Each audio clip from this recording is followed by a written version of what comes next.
الحمدللہ وحدہ والصلاة والسلام علی من لا نبی بعدہ وعلی آلہ واصحابہ اجمعین اما بعد فاعوذ باللہ من الشیطان الرجیم بسم اللہ الرحمن الرحیم واصحاب الشمال ما اصحاب الشمال، اور بائیں جانب والے لوگ یعنی جہنمیوں کا ذکر ہو رہا ہے، بائیں جانب والے لوگ کون ہوں گے؟ یہ بائیں جانب والے لوگ، اور ان کے ساتھ کیا ہوگا؟ فی سموم و حمیم، اور ان کو دھوئیں میں، گرم دھوئیں میں رکھا جائے گا، وہ حمیم اور دہکتے ہوئے اور کھولتے ہوئے پانی کے درمیان رکھا جائے گا۔ غذا بھی، پانی جب پلایا بھی جائے گا تو یہی گرم پانی سے پلایا جائے گا۔ وہ ظل من یحموم، گرمی کے مارے تڑپتے ہوئے جب سائے کی طرف بھاگیں گے تو جو سایہ بھی نصیب ہوگا تو وہ شعلوں کا سایہ، وہ سایہ بھی گرم ہوگا۔ لا بارد ولا کریم، اور یہ سایہ اور یہ سارے کے سارے حالات اور جس جگہ پر رکھا جائے گا وہاں پر کوئی ٹھنڈک نہیں ہوگی، ولا کریم، اور کوئی عزت نہیں دی جائے گی۔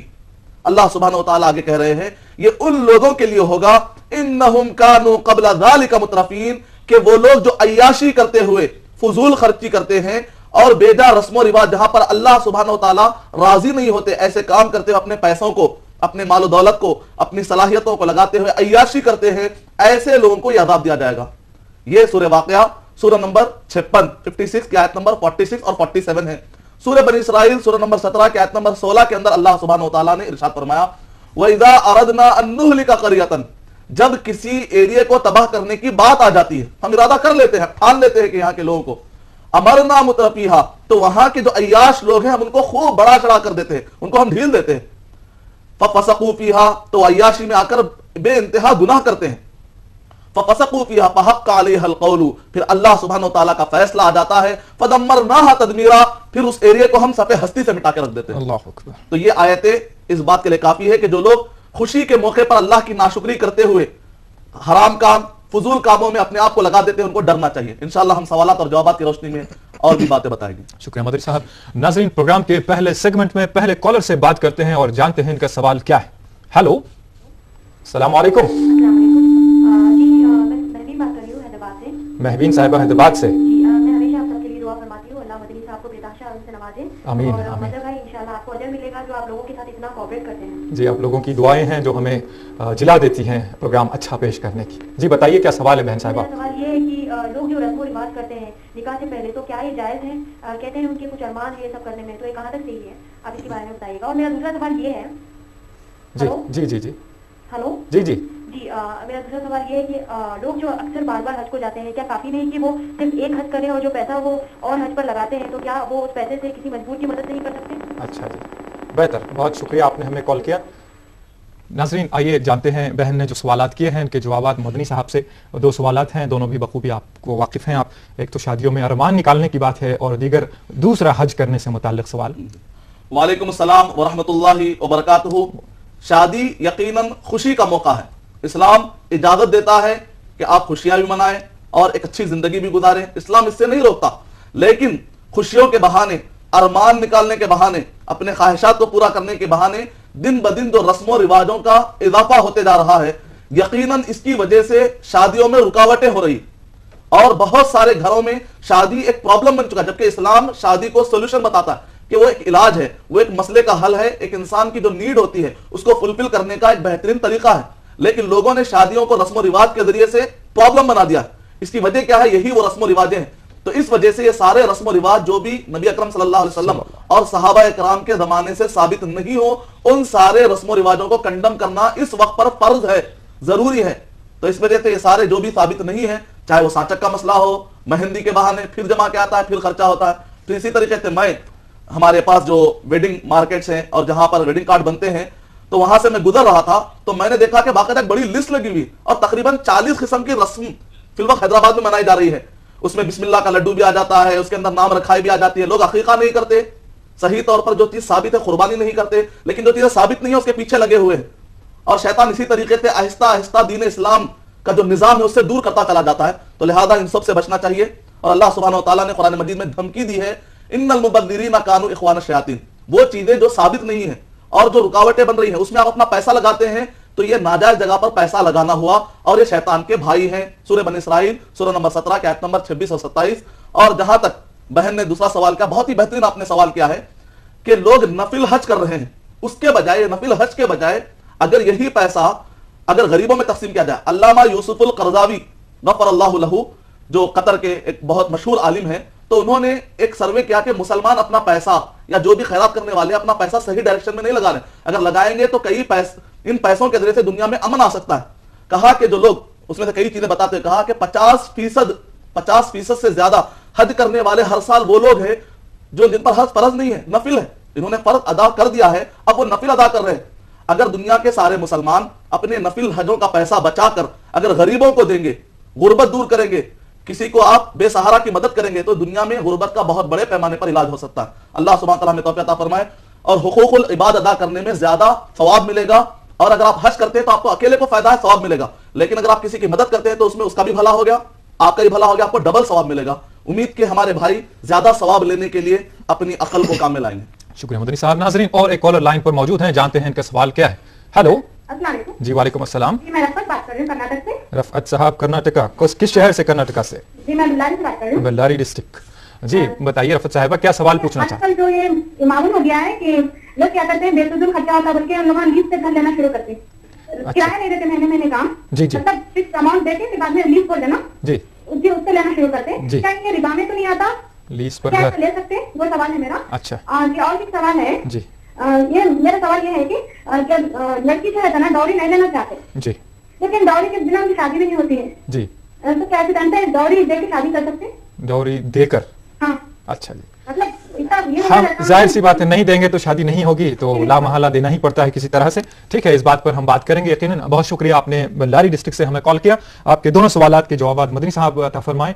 گھر لوگ خریدتے نہیں ہیں بلکہ لیز پر لیتے ہیں, جس سے کم پیسہ دینا پڑتا ہے, یا بہرحال جو بھی ایک بار دے دیا جاتا ہے, تو انہیں خدشہ لاحق ہے کہ کیا یہ کہیں ربا میں تو نہیں شامل ہوتا ہے, سود میں تو شامل نہیں ہوتا ہے.